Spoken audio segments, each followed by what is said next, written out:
ये 1950 का कानून भारत ने नहीं बनाया था, अंग्रेजों ने जो बनाया था उसी को कॉपी पेस्ट मार के 1950 कर दिया। ये कानून कहता है 2 दिन तो छोड़ो, 2 साल तक की सजा में कोई रोक टोक नहीं है, न चुनाव लड़ने पे रोक, न पार्टी बनाने पे रोक, न पार्टी पदाधिकारी बनने पे। ये कानून कितना घटिया है कि एक व्यक्ति जेल में रह के वोट नहीं डाल सकता, लेकिन वो जेल में रहते रहते चुनाव लड़ सकता है। चौटाला को सजा हो गई तो चुनाव तो नहीं लड़ पाए, पार्टी अध्यक्ष बने रहे, पूरे मरते तक पार्टी अध्यक्ष बने रहे। लालू यादव को सजा हो चुकी है, चुनाव नहीं लड़ सकते लेकिन पार्टी अध्यक्ष बने। मतलब कोई आदमी कलेक्टर कप्तान अगर भ्रष्ट हो जाए तो भ्रष्ट होने के बाद वो कप्तान तो नहीं बन सकता, वो राजनीति में आके सांसद विधायक मंत्री बन सकता है। एक पब्लिक सर्वेंट के लिए आजीवन प्रतिबंध, दूसरे पब्लिक सर्वेंट के लिए केवल 6 साल का प्रतिबंध। जब तक अच्छे लोग सांसद विधायक नहीं बनेंगे, अच्छे लोग पार्षद प्रधान नहीं बनेंगे, तब तक इस देश में बदलाव नहीं हो सकता।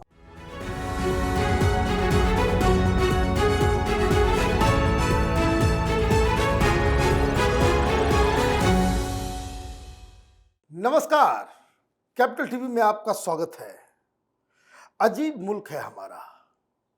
हमने डेमोक्रेसी के नाम पे चोर, उचक्कों, व्यभिचारियों और पता नहीं कौन कौन से माफिया को हमने अपने किस्मत का फैसला करने का अधिकार दे दिया। ये पार्लियामेंट में चले जाते हैं, पॉलिटिकल पार्टी बना लेते हैं, नेता बन जाते हैं, और इतने बेशरम कुछ तो ऐसे हैं जिनकी गिरफ्तारी भी हो जाती है तो जेल से कहते हैं कि मैं तो मुख्यमंत्री बना रहूंगा। सजा याफ्ता हो जाते हैं, चुनाव नहीं लड़ सकते, उनके ऊपर प्रतिबंध लग जाता है, लेकिन पार्टी बना करके देश का प्रधानमंत्री कौन होगा, फला राज्य का मुख्यमंत्री कौन होगा, वो तय करते हैं, रैलियां करते हैं, पार्टी बना लेते हैं। तो इस तरह की राजनीतिक व्यवस्था क्या हिंदुस्तान की तमाम इंस्टीट्यूशंस, सुप्रीम कोर्ट हो, पार्लियामेंट हो, ये सारे लोग जो जिम्मेदार लोग हैं, और खास करके मीडिया जिनके ऊपर दायित्व है इन सब चीजों को उठाने का, वो भी इनकी आरती उतारना शुरू कर देती है कि मामला माल का हो जाता है। अब सवाल यह है कि अंधे हो गए क्या हम लोग? सजा याफ्ता नेता तय करेंगे हमारे भविष्य को, और इसलिए देश में ऐसे भी कुछ लोग हो जाते हैं जिनको ये सिस्टम पसंद नहीं आता है तो कोर्ट पहुंच जाते हैं। कोर्ट में यह मामला पहुंचा है कि इस तरह के नेताओं को जीवन भर के लिए सामाजिक जीवन से बाकायदा बाहर किया जाए, ऐसा पीआईएल डाला है। देश के पीआईएल मैन अश्विनी उपाध्याय जी, आपका बहुत बहुत स्वागत है। धन्यवाद। बहुत बहुत क्या क्या करते रहते हैं आप, बहुत ही सही मुद्दा उठाया। पहले ये बताइए कि ये पीआईएल क्यों डाला आपने, और ये सुप्रीम कोर्ट में हियरिंग के बाद ये मामला कहां तक पहुंचा? मनीष जी, मेरे हाथ में रिप्रेजेंटेशन ऑफ पीपल एक्ट 1950 दिख रहा है आपको। ये 1950 का कानून भारत ने नहीं बनाया था, अंग्रेजों ने जो बनाया था उसी को कॉपी पेस्ट मार के 1950 कर लिया। ठीक है, ये कानून चल रहा है, आज भी चल रहा है, 2025 में ही कानून चल रहा है 1950 वाला। ये कानून ये कहता है कि 2 साल तक की सजा हो जाएगी तब तो चुनाव लड़ने पे कोई रोक ही नहीं है। एक तरफ किसी डॉक्टर को, इंजीनियर को, प्रोफेसर को, कलेक्टर को, कप्तान को 2 दिन की सजा हो जाए तो आजीवन उसको टर्मिनेट कर दिया जाएगा नौकरी से। यह कानून कहता है 2 दिन तो छोड़ो, 2 साल तक की सजा में कोई रोक टोक नहीं है, न चुनाव लड़ने पे रोक, न पार्टी बनाने पे रोक, न पार्टी पदाधिकारी बनने पे रोक। 2 साल से ज्यादा की सजा होगी तो भी आजीवन प्रतिबंध नहीं होगा, केवल 6 साल का प्रतिबंध, और 6 साल का प्रतिबंध भी केवल चुनाव लड़ने पे प्रतिबंध, पार्टी बनाने, पार्टी पदाधिकारी बनने पर वो भी प्रतिबंध नहीं है। इसीलिए मैंने 2016 में पीआईएल फाइल किया था। एक पीआईएल मैंने फाइल किया, एमएलए एमपी कोर्ट बनाओ पूरे देश में, एमएलए एमपी का मुकदमा 1 साल के अंदर डिसाइड करो। दूसरी मैंने पीआईएल फाइल किया कि जो आदमी जिनके खिलाफ गंभीर मामलों में चार्ज हो चुका, फ्रेम हो चुका है, उनके चुनाव लड़ने से रोको। फिर एक तीसरी मैंने पीआईएल फाइल किया कि जो लोग सजा याफ्ता हैं इनके पार्टी बनाने, चुनाव लड़ने और पार्टी पदाधिकारी बनने पर आजीवन प्रतिबंध लगाओ। ये मामला 2016 से पेंडिंग है, अब उसकी फाइनल हियरिंग की डेट आ चुकी है, अब उस पर सुनवाई चल चुकी है। ये जो बात मैं कह रहा हूं इसको कई सारे कमीशन और कई सारे एक्सपर्ट कमिटीज कह चुकी हैं। दुनिया का सबसे बड़ा जुडिशियल कमीशन बना था वेंकटचलैया कमीशन, अटल जी ने बनाया था सन 2000 में, जिसमें 4 सुप्रीम कोर्ट के जज थे, 2 अटॉर्नी जनरल थे। वेंकटचलैया कमीशन कहता है कि सजा याफ्ता लोगों को पूरे पॉलिटिकल सिस्टम से बाहर करिए, न ये चुनाव लड़ पाए, न पार्टी बना पाए, न पार्टी पदाधिकारी बन पाए, न ये इलेक्शन कैंपेन कर पाए, न ये किसी के लिए ये माने दे आर एंजॉयिंग वो पर्दे के पीछे से पावर एंजॉय कर रहे हैं। आप जरा सोचिए ये कानून कितना घटिया है कि एक व्यक्ति जेल में रह के वोट नहीं डाल सकता, लेकिन वो जेल में रहते रहते चुनाव लड़ सकता है। जेल में रह के वो पॉलिटिकल पार्टी का कहते नहीं बस्ता नहीं उठा सकता, लेकिन उसको चुनाव प्रचार करने के लिए जमानत मिलती है। इसी खराब कानून की वजह से आतंकवादी सब पार्लियामेंट पहुंच गया। हाँ, एक खालिस्तानी पहुंच गया, एक कश्मीर वाला पहुंच गया।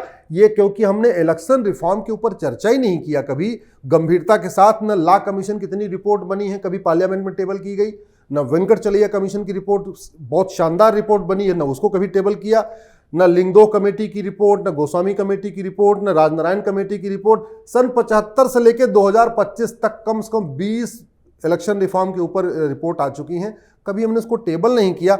अब ये कानून चल रहा है, इसलिए हमने इसको चैलेंज कर दिया है। हमारा ये कहना है कि आज लेकिन एक बात तो तारीफ करनी पड़ेगी सुप्रीम कोर्ट की भी। 2016 में आपने पीएल फाइल किया 9 साल हो गए। 9 साल हो गए तब नींद खुली है माय लॉर्ड्स की। लेकिन सब लोगों को घुसना जरूर है कि चीफ इलेक्शन कमिश्नर कौन बनेगा। चीफ इलेक्शन कमिश्नर कौन बनेगा उसमें नाक घुसेड़ना है, लेकिन जो काम, जो मामला, जो प्ली जो ज्यादा इंपॉर्टेंट है, ये चोर उचक्के, ये सजाए याफ्ता लोग ये हिंदुस्तान में हमारे भविष्य को तय करेंगे। ये कितनी शर्मनाक बात है। ये पूरी दुनिया के कई देशों में सजा याफ्ता लोगों के पार्टी बनाने, चुनाव लड़ने और पार्टी पदाधिकारी बनने पर आजीवन प्रतिबंध है। और हमारे देश में चौटाला को सजा हो गई तो चुनाव तो नहीं लड़ पाए, पार्टी अध्यक्ष बने रहे, पूरे मरते तक पार्टी अध्यक्ष बने रहे। लालू यादव को सजा हो चुकी है, चुनाव नहीं लड़ सकते, लेकिन पार्टी अध्यक्ष बने हुए हैं। वो तो देश का प्रधानमंत्री कौन होगा वो तय कर रहे थे इनके गठबंधन में। शशिकला चुनाव नहीं लड़ सकती, जेल में है, लेकिन फिर भी पार्टी अध्यक्ष बनी हुई है। मधु कोड़ा अपनी पार्टी बना के पार्टी अध्यक्ष बने हुए हैं। ये सड़े हुए सिस्टम को हमने चैलेंज किया है। हमारा ये कहना है कि चुनाव लड़ने ये कोई छोटी मोटी बात नहीं है। आपने चपरासी के लिए भी मिनिमम क्वालिफिकेशन तय कर दिया है, चपरासी के लिए भी एक मिनिमम कंडीशन तय कर दिया, होमगार्ड के लिए मिनिमम क्वालिफिकेशन तय कर दिया है, होमगार्ड के लिए भी एक प्रोटोकॉल बना दिया, भैया ये करेगा। और वही सांसद विधायक कोई भी माफिया बन जाए, खनन माफिया, बालू माफिया, ड्रग स्मगलिंग करने वाले, ह्यूमन ट्रैफिकिंग करने वाले, हवाला कारोबारी, कुछ भी उल्टा सीधा काम कर रहे हैं। पॉलिटिकल पार्टी का 20 करोड़ 50 करोड़ रुपए देकर टिकट खरीद रहे, और कुछ तो राज्यसभा पहुंच रहे, कुछ लोकसभा पहुंच रहे, क्योंकि ये कानून महाघटिया है, सड़ा हुआ कानून है। हमने इस पे मनीष जी और भी पिटीशन फाइल किया है। अब एक बात मुझे बताइए कि सुप्रीम कोर्ट में जो पहली सुनवाई हुई उसमें क्या हुआ? 2016 में गगोई साहब इसको नोटिस करके गए थे जब कोर्ट नंबर 6 में बैठते थे। अभी तो गगोई साहब कोर्ट नंबर 6 से प्रमोट होते 5 में आए, 4 में आए, 3 में आए, 2 में आए, 1 में आए, सीजीआई बने, चले गए। गगोई साहब के बाद बोबडे साहब बने, बोबडे साहब के बाद ललित साहब बने, ललित साहब के बाद चंचूड़ साहब बने, चंचूड़ साहब के बाद अभी खन्ना साहब बन गए। तो कई सीजीआई आए और चले गए। दुर्भाग्यवश ये मैटर, जो आप बिल्कुल सही कह रहे हैं, ये ऐसे मैटर तो 6 महीने साल भर के अंदर डिसाइड कर देना चाहिए। बिल्कुल डिसाइड करना कि इससे बड़ा मसला ही कोई नहीं है। हाँ, तो अब इसकी फाइनल हियरिंग होनी है। सरकार का जवाब आया है कि नहीं, ये जो कानून बना हुआ है, सरकार ने इस कानून को डिफेंड किया है। उनका कहना है कि 6 साल का प्रतिबंध जो है ठीक है, पर्याप्त है। हमारा कहना 6 साल का प्रतिबंध नहीं होना चाहिए। आप डॉक्टर, इंजीनियर, प्रोफेसर और एमएलए, एमपी के लिए अलग अलग व्यवस्था नहीं कर सकते। या तो एक काम करो, आप उनके लिए वही व्यवस्था रखो, भैया ठीक है, कोई कलेक्टर, कप्तान। मतलब संविधान को इन लोगों ने क्या कर दिया है कि कानून बने। आप ये देखिए कि कलर के लिए अलग कानून, हाँ, अमीर के लिए अलग कानून, गरीब के लिए अलग कानून, नेताओं के लिए अलग कानून, और डॉक्टर के लिए अलग कानून। सबसे बड़ी बात कि बाकी पब्लिक सर्वेंट 2 दिन के लिए टर्मिनेट, 2 दिन के लिए जेल गए तो टर्मिनेट। और एमएलए एमपी, सुप्रीम कोर्ट कई बार कह चुका है, कानून में लिखा हुआ है कि एमएलए एमपी पब्लिक सर्वेंट है। एक पब्लिक सर्वेंट के लिए आजीवन प्रतिबंध, दूसरे पब्लिक सर्वेंट के लिए कोई 6 साल का प्रतिबंध। मतलब कोई आदमी, कलेक्टर, कप्तान अगर भ्रष्ट हो जाए तो भ्रष्ट होने के बाद वो कप्तान तो नहीं बन सकता, वो राजनीति में आके सांसद, विधायक, मंत्री बन सकता है, देखिए कैसे मुख्यमंत्री बन सकता है। कैसे सुमोटो लिया गया। एक लोकपाल में हाईकोर्ट के जज का नाम आया तो तुरंत सारे लोग एक्टिव हो गए कि भाई इसका नाम हटाओ, ये पब्लिक सर्वेंट नहीं है जजेस। मेरा मानना है मनीष जी कि अब समय आ चुका है इलेक्शन रिफॉर्म किया जाए। कुल 5000 हमें सांसद विधायक चाहिए। 4200 विधायक होते हैं भारत में और 800 सांसद। ये 5000 अच्छे लोगों को ढूंढना कोई मुश्किल काम नहीं है। हम ऐसे ऐसे लोगों को मंत्री बना रहे हैं। शिक्षा मंत्री ऐसा आदमी बन रहा है जिसको एक पन्ना नहीं पढ़ना आता। अभी देखिए ना नहीं, अभी बिहार में बीजेपी का एक मंत्री वो इस्तीफा लिख नहीं पा रहा है। कानून मंत्री ऐसे लोगों को बना रहे हैं जो ऑलरेडी खुद ही भगोड़े हैं, जिनको पुलिस वाले ढूंढ रहे हैं, वो कानून मंत्री बन रहे हैं। अब ये मुझे बताइए कि ये जो आपने बदलाव के लिए की जो मांग की, जो पीआईएल के जरिए, वो क्या क्या पॉइंट्स हैं जिसमें आप बदलाव करना चाह रहे हैं? देखिए, एक तो हम चाहते हैं कि सांसद विधायक बनने के लिए मिनिमम क्वालिफिकेशन होनी चाहिए। सांसद विधायक बनने के लिए ऑल इंडिया लेवल पे एक एग्जाम होना चाहिए। अगर टीचर बनने के लिए टीचर एलिजिबिलिटी टेस्ट हो सकता है, क्लर्क बनने के लिए एसएससी ऑल इंडिया लेवल पे एग्जाम कर सकता है, तो कम से कम एक बेसिक एग्जाम होना चाहिए कि कम से कम भैया उसको भारत में कितने राज्य हैं, भारत में कितने जिले हैं, भारत के संविधान में कितने आर्टिकल हैं, क्या फंडामेंटल राइट है, क्या फंडामेंटल, बेसिक स्क्रीनिंग तो होनी चाहिए, क्योंकि अल्टीमेटली उसको संविधान पढ़ के और कानून बनाना है। सांसद विधायक का काम तो एक मिनिमम एक नेशनल लेवल पे एग्जाम भी होना चाहिए। आप जरा सोचिए, आपने जर्नलिज्म किया होगा तो एक नियम रहा होगा कि 75% से कम अटेंडेंस होगी तो आप एग्जाम नहीं दे पाओगे। सारे कॉलेज में ये, चाहे आप इंजीनियरिंग करो, चाहे लॉ करो, चाहे मेडिकल करो, कुछ भी, बीए बीएससी बीकॉम में भी, कि 75% से कम अटेंडेंस है तो आप एग्जाम में नहीं बैठ पाओगे। सांसद विधायक के लिए सदन में कोई मिनिमम अटेंडेंस का प्रावधान नहीं है। मैं तो सुप्रीम कोर्ट में देखता रहता हूं, संसद चलती रहती है और वहां लोकसभा और राज्यसभा के सदस्य सुप्रीम कोर्ट में मुकदमा लड़ते रहते हैं, वो वहां जाते नहीं है, यहां माल पानी कमाते रहते हैं। पानी का बात है। और बाकी तो छोड़ो, पार्लियामेंट के बनाए हुए कानून को वो सांसद विधायक जो ऑलरेडी वहां वोट कर चुके हैं, यहां आके चैलेंज कर रहे हैं। खुद ही आप जरा सोचिए। इसलिए मेरा मानना है कि सांसद विधायक के लिए मिनिमम 75% अटेंडेंस मैंडेटरी होनी चाहिए वहां सदन में रहने के लिए। सांसद विधायक के लिए कम से कम ये होना चाहिए कि भैया तुम्हें हर सेशन में कम से कम एक 0 आवर में सवाल पूछना, एक क्वेश्चन आवर में सवाल पूछना, एक प्राइवेट मेंबर बिल पेश करना है। मैं कई सारे ऐसे सांसदों को जानता हूं जिन्होंने लोकसभा में 5 साल पूरा निकाल दिया, न कभी सवाल पूछा 0 आवर में, न क्वेश्चन आवर में पूछा, न एक प्राइवेट मेंबर बिल पेश किया। कई सारे राज्यसभा के सदस्यों को मैं जानता हूं जिन्होंने 6 साल पूरा निकाल दिया, अटेंडेंस उनकी 10% रही, न कभी न सवाल पूछा, न बिल पेश किया, कुछ नहीं किया। तो इनका एक रोल्स रिस्पॉन्सिबिलिटीज तय होनी चाहिए। जो जिनके खिलाफ गंभीर मामलों में चार्जेस फ्रेम होगा, एक मेरी और पीआईएल चल रही है, उनके चुनाव लड़ने पर रोकनी चाहिए। जो सजा याफ्ता है उनके चुनाव लड़ने, पार्टी बनाने, पार्टी पदाधिकारी बनने, तीनों पे बैन होना चाहिए। एक मेरी पीआईएल चल रही कि पॉलिटिकल पार्टियों को 100% कैशलेस होना चाहिए। न 1 रुपए कैश ले पाएं, न 1 रुपए कैश में खर्च कर पाएं। आज की डेट में गोलगप्पे वाला भी ऑनलाइन लेने लग गया है, तो पॉलिटिकल पार्टी को कैश में डोनेशन क्यों चाहिए? इसी तरीके से पॉलिटिकल पार्टियां आरटीआई के दायरे में आए। एक मैनिफेस्टो का स्टैंडर्ड फॉर्मेट बने। मैनिफेस्टो का कोई फॉर्मेट नहीं है।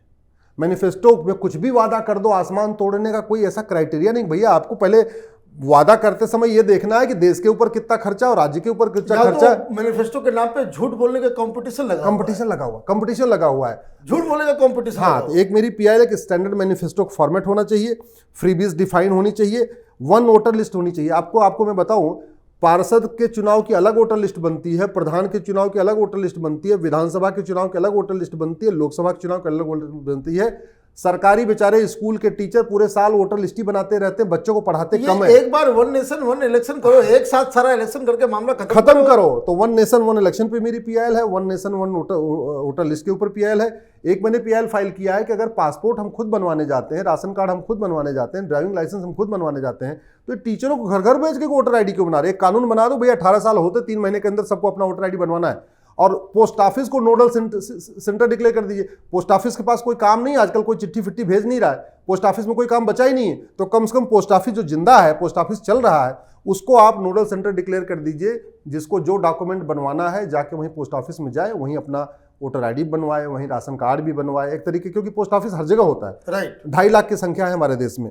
इसी तरीके से आपका एक टोटलाइजर का है। तो कुल मिला के मेरी 20 पीआईएल है इलेक्शन रिफॉर्म के ऊपर। मेरा मानना है कि जब तक अच्छे लोग सांसद विधायक नहीं बनेंगे, अच्छे लोग पार्षद प्रधान नहीं बनेंगे, तब तक इस देश में बदलाव नहीं हो सकता। अच्छे लोग जाएंगे संसद विधानसभा में तो अच्छा कानून बनाएंगे, अच्छा कानून बनाएंगे तो देश का कल्याण होगा। नहीं तो वही गुंडे, मवाली, माल्या टाइप के लोग, ये इस टाइप के लोग, उस टाइप के लोग पहुंचते रहेंगे टिकट खरीद के, और फिर वो हमारे देश, हमारा भविष्य कभी अच्छा नहीं कर पाएंगे। आपके जो पॉइंट्स हैं उसमें बहुत सारी चीज़ें तो ऐसी जो आउटराइटली जिसको कोई भी आदमी रिजेक्ट नहीं कर सकता, कि जैसे चोर चाहते हैं क्या पार्लियामेंट में जाए या पार्टी चलाए या पार्टी का नेता बने, कोई बलात्कारी, कोई माफिया, बालू माफिया, ईंट माफिया, एजुकेशन माफिया, आपको चाहिए ड्रग चला का धंधा करने वाले लोग राजनीति में चाहिए, नहीं चाहिए। तो ये जो मसला आपने उठाया है, इसके ऊपर तो क्लैरिटी है, कोई आदमी डिफेंड नहीं कर सकता। और पता नहीं सरकार क्यों इस बात को कह रही है कि भाई वो कानून जो है बड़ा अच्छा है। भाई जो सरकारी अफसर्स के लिए, सरकारी कर्मचारी के लिए कानून है, वो कानून इनके ऊपर क्यों नहीं लागू होगा? हाँ, कुछ चीजें ऐसी बात आपने ऐसी कही कि जिसके ऊपर डिबेट हो सकता है कि भाई एजुकेशन क्वालिफिकेशन क्या हो या नहीं हो। क्या बहुत सारे ऐसे भी नेता हैं जो अनपढ़ रहे लेकिन अच्छा काम करके गए, उसकी ईमानदारी, वो ईमानदार भी रहे। तो खैर बहुत सारे पॉइंट्स तो अपनी अपनी जगह पे हैं, लेकिन चाहे वो मसला इलेक्टोरल रोल में नाम रखने का हो, वन नेशन वन इलेक्शन का हो, पॉलिटिकल पार्टीज के फंडिंग का हो, या फिर ये जो चोर उचक्के जो हमारे भविष्य का जो फैसला कर रहे हैं, उसको जो रोकने का काम है, हमको लगता है कि सुप्रीम कोर्ट। मैं आपको एक एग्जांपल देता हूं, ये कानून कितना घटिया है। निर्भया में जो एक सबसे कम उम्र वाला हत्यारा था वो 16 साल का था, ठीक है, जो निर्भया का बलात्कार हुआ, बहुत चैन से बाहर घूम रहा है। अब सुनिए, अब वो चुनाव लड़ सकता है। वो निर्भया का बलात्कारी 16 साल में उसने निर्भया का बलात्कार किया, हत्या किया। सबसे ज्यादा जो उसके पेट में जो राड डाला था उसी ने डाला था, छोटे वाले ने। सबसे माने खराब काम सबसे ब्रूटल काम उसने किया था, ठीक है। 17 साल में उसको सजा हुई, जुवेनाइल के अंतर्गत उसको केवल 3 साल की सजा हुई, तो 20 साल उसकी सजा कंप्लीट हो गई। कानून के अनुसार उसके ऊपर केवल 6 साल का प्रतिबंध है, तो 26 साल में होते होते उसका प्रतिबंध पूरा हो गया। अब आज की डेट में वो निर्भया का बलात्कारी इस कानून के हिसाब से सांसद बन सकता है, विधायक बन सकता है, गवर्नर बन सकता है, मुख्यमंत्री बन सकता है, कुछ भी बन सकता है। ये एक केस मैंने बताया, ऐसे अनेकों केस है। बट टेररिस्ट बन सकता है, अनेकों केस है। आप देख ले, कश्मीर वाला वो जो अलगाववादी था, वो आप सांसद बन गए। मुझे लगता है ये आपने 2 पॉइंट बहुत ही वाजिब बात कही कि एक तो जो जिस केस में 2 साल से ज्यादा की सजा हो, चार्जशीट हो जाते हैं, सुनवाई चल रही है, आपका चुनाव से रिश्ता बाहर। दूसरी चीज कि जितने अगर सजा हो गए 2 साल 3 साल, और 2 साल के बाद भी करना है, 2 साल अगर आपने मापदंड रख दिया, चलो भाई 2 साल रख दिया, तो 2 साल के बाद फिर वापस यू टर्न नहीं होना चाहिए। कंप्लीट चुनाव लड़ने, पार्टी बनाने, सारी पार्टी पदाधिकारी बने, सबसे कंप्लीट बैन, उसको सिस्टम से बाहर करना चाहिए। खैर चलिए, आपने तो देश की जनता की दिल की बात जो है सुप्रीम कोर्ट तक पहुंचाई है। सुप्रीम कोर्ट बड़े ही लेट लतीफ़ी होकर के इस मामले को सुनने को तैयार हुई है। अब सुनवाई है, लेकिन जन जागरण एक ऐसी चीज़ है, सोशल मीडिया के जरिए हमें दबाव बनाना चाहिए। इस तरह के जो मक्कार किस्म के नेता हैं, उनसे निजात पाने के लिए इस वीडियो को भी आप शेयर करें, इस मैसेज को भी लेकर के जाएं, परिवार में, व्हाट्सएप ग्रुप में इन सारी चीज़ों के ऊपर डिस्कस भी करें। आपका बहुत बहुत धन्यवाद। अगर आपको ये वीडियो पसंद आया तो आप इसे लाइक करें, शेयर करें और कैपिटल टीवी को सब्सक्राइब करें। धन्यवाद।